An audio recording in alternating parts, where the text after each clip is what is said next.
Hola.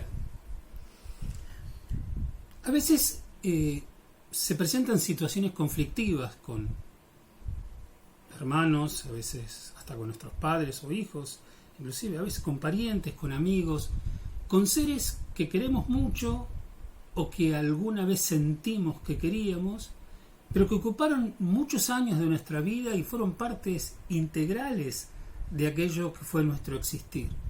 Y desgraciadamente a veces se presentan situaciones conflictivas con las cuales rompemos con ellos, ¿no?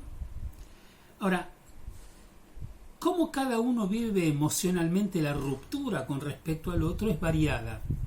Están aquellos que a lo mejor se sienten culpables porque creen que son responsables por esa ruptura, pero como no tienen el coraje, a veces no tienen la voluntad o el carácter para poder acercarse al otro y decir, discúlpame, o enmendemos, lo que hacen es entran en un proceso de metamorfosis donde van cambiando su sentimiento respecto del otro. Por ejemplo, bueno, en realidad tan amigo no era. Otros dicen, bueno, pero yo me acuerdo que en determinado momento no actuó todo lo bien, tratando de buscar argumentos para poder justificar el enojo que en ese momento tienen. Lo que pasa es que al corazón no se lo puede engañar y tampoco se le puede dar órdenes.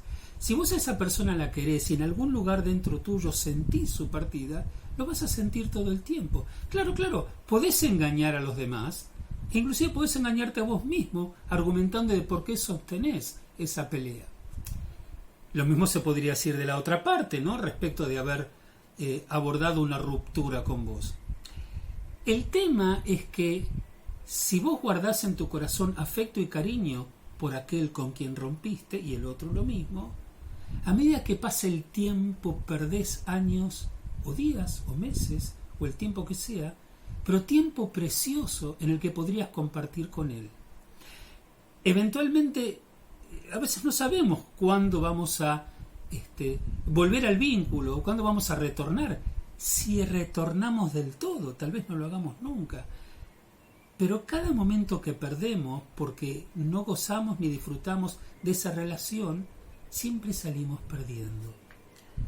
Un poco lo que ocurre en uno de los mensajes de nuestra parashá, en Parashat Vaishlach, en este Shabbat, es que el ejemplo que presentan Jacob y Esav, hermanos que se pelearon a muerte, literalmente, nos dice que al final, cuando afloran los sentimientos auténticos, sin bronca, sin enojos y sin engaños, el amor estaba a flor de piel. Y entonces uno se pregunta, qué pena, ¿no? Qué pena que pasaron tantos años para llegar a descubrir que en realidad se querían mucho y por lo que el texto puede ver se necesitaban también. Veamos un poco, ¿no?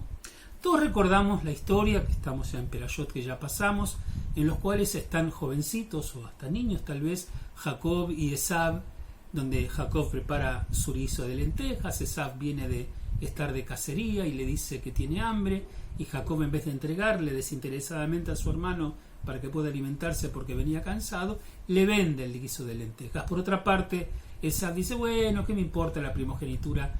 Si ese es el precio que tengo que pagar, prefiero comer, y se la vende. Finalmente, hay una cuestión de interés y de no afecto y ni respeto, en ese caso, que va a concluir con la invitación del padre de estos dos hermanos, del patriarca Yitzhak, que quería bendecir a Esav, a quien él consideraba que en realidad era su primogénito, y Jacob le roba la primogenitura, disfrazándose de él, aprovechando el tiempo que su hermano tardaba en preparar ese guiso, digamos, que el padre le había pedido con algún animal que hubiera cazado. Ahora, qué interesante, ¿no? Los hermanos ahí se pelean por la primogenitura, especialmente en el caso de Jacob, que quiere que le venda la primogenitura por el guiso de lentejas, que se disfraza de quien no era engañando a su padre ciego para poder quedarse con esa primogenitura, con esa bendición, simplemente porque la bendición daba poder. ¿Sí? Le daba poder, él iba a poder gobernar, por supuesto con una intervención desdichada de Rebeca, su madre, que lo convence a su hijo Jacob, probablemente su favorito, de que participe de ese engaño, pero en definitiva tenía que ver por tener la primogenitura, por tener esa bendición, por tener poder. Ahora, muy bien, cuando ocurre lo que ocurre y Esab se da cuenta de que su hermano lo engañó, dice que lo va a matar.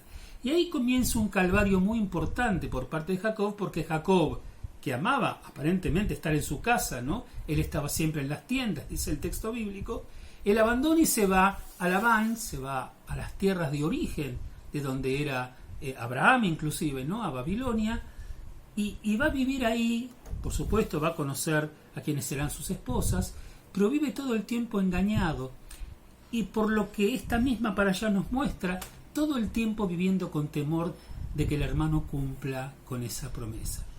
Por ejemplo, quiero compartir con ustedes 2 o 3 textos. En uno de ellos es cuando comienza la parashá. El texto dice que cuando Jacob se va de la casa de su suegro de Labán, y ahí le aflora de vuelta el miedo de que su hermano lo mate. Habían pasado muchos años, ¿no? Y entonces él tiene una estrategia, y es que empieza a mandar regalos, ¿no? Y le dice, les encomendó a unos mensajeros, dice el texto, así habréis de decir a mi señor a Esab. Entonces yo interrumpo y digo, ¿cómo a mi señor a Esab? ¿No era que vos querías la primogenitura para ser el señor? ¿No era que robaste eso engañando a tu padre para que él te diga que vas a ser señor sobre tu hermano? Y ahora, porque estás muerto de miedo, llamás a quien le quitaste su bendición, teóricamente, y lo llamás mi señor. Así habrás de decir a mi señora Esab, así ha dicho tu servidor. ¿Te llamás a vos mismo servidor? ¿Y no tenés empacho en llamarte servidor? ¿No era que querías el poder del primogénito? ¿No es cierto? Dice, andá a decirle, cuando lo vean ustedes mensajeros a mi hermano Esab, díganle, he adquirido bueyes, asnos, ovejas, siervos y siervas, y he mandado a anunciar a mi señor para hallar gracia en tus ojos. A mi señor lo está llamando el hermano, y toda la riqueza que tiene se la está ofreciendo a él. Y en definitiva la pregunta es, ¿no era que se pelearon por eso? ¿Y ahora no tenés ningún problema en llamarlo así? Finalmente, Esab está viniendo con 400 hombres a encontrarse con su hermano, el texto no especifica para qué. Y cuenta la Torá, así dice, alzó Jacob sus ojos y vio, he aquí que Esab venía y con él 400 hombres. Dividió a los niños entre Lea y Rachel y las 2 siervas, y puso a las siervas y a sus niños primero, y a Lea y a sus niños detrás, y a Rachel y a Yosef en los postreros. Mas él pasó delante de ellos, se refiere a Esab, ¿no es cierto? Pasó delante de ellos, y y Jacob se pasó delante de ellos, y se prosternó a tierra 7 veces, inclinándose frente a Esab, su hermano, de quien estaba muerto de miedo y que temía mucho, que acababa de aparecer frente a él, hasta acercarse hasta su hermano. Se inclinó 7 veces. Y pregunto, ¿y la búsqueda de la primogenitura? ¿Ahora lo estás llamando mi señor? ¿Te llamás a vos mismo tu siervo? ¿Te inclinás 7 veces? Y entonces cuando él se acercó, dice el texto, corrió Esab a su encuentro y le abrazó y se echó sobre el cuello y lo besó y ellos lloraron. No solo Jacob buscaba reconciliación. Esab también sale corriendo, abraza a su hermano y se echa a llorar sobre su hombro. ¡Wow! Finalmente se querían los hermanos, sí. Probablemente hubieran tenido que salir del contexto de una familia disfuncional en la que eran parte. Entonces Esab levanta los ojos y dice, ¿quiénes son estos para ti? Está conociendo a sus sobrinos, nunca los había visto. Y dijo él, los niños que Elohim me ha agraciado a tu servidor, se sigue llamando tu servidor frente a su hermano. Se acercaron las siervas, qué sé yo, lo conocieron, se acercó también Lea y sus niños, etcétera, etcétera. Y dijo él, ¿qué es para ti todo este campamento que he encontrado? Porque había un montón de bueyes, ¿no es cierto?, y ganado. Y dijo, para hallar gracia en los ojos de mi señor. Todo esto es porque quiero que me quieras. Entonces, ¿qué le contesta Esab? Le dice, tengo mucho, hermano mío. Sea para ti lo que es tuyo. No, por favor, si ahora he hallado gracia en tus ojos, toma mi presente. Y le insistió. O sea, estaban peleándose por una bendición para ver quién era más rico, quién era más fuerte. Y se dan cuenta que uno no necesita ni el poder del otro, ni la riqueza del otro, y que lo único que querían acá era abrazarse, encontrarse y hacer paz. Yo cuando veo este texto me pongo a pensar, digo, Qué pena por los 20 y tantos años que pasaron, ¿no? Bueno, qué bueno que se reconcilian de ahora en más.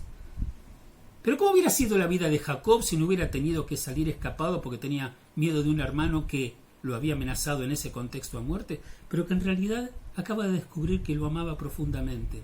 ¿Qué hubiese sido la vida de Esau si hubiese podido crecer con un hermano mellizo, que en realidad era Jacob para él, donde hubiese tenido una compañía y hubieran podido crecer juntos? Y a lo mejor no hubiese tenido que huir, podía estar cerca de sus padres. ¿Qué hubiera pasado? ¿Qué hubiera pasado con lo que lo engañaron a Jacob en la casa de Labán si hubiera estado su hermano ahí al lado suyo para poder asistirlo? La pregunta es, ¿por qué tanto tiempo si al final se querían?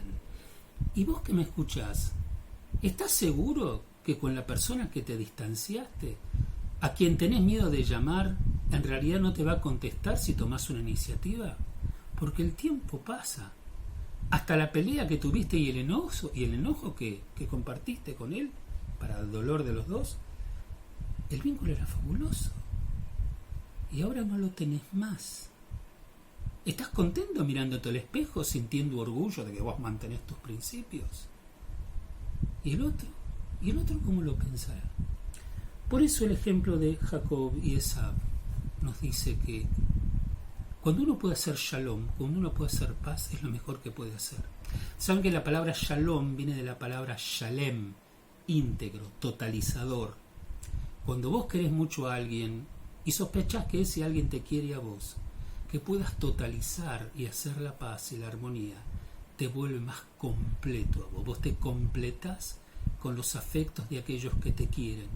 Y vos completás a los demás simplemente porque en algún momento ese otro te eligió como su amigo, como su compañero, como su partner en la vida. Por eso, pensemos bien y no perdamos en nuestras vidas más de aquello que la realidad nos da. Hagamos lo que podemos hacer y aprendamos de nuestros patriarcas, que desde el texto bíblico nos están enseñando. Shabbat Shalom Mevorach para todos.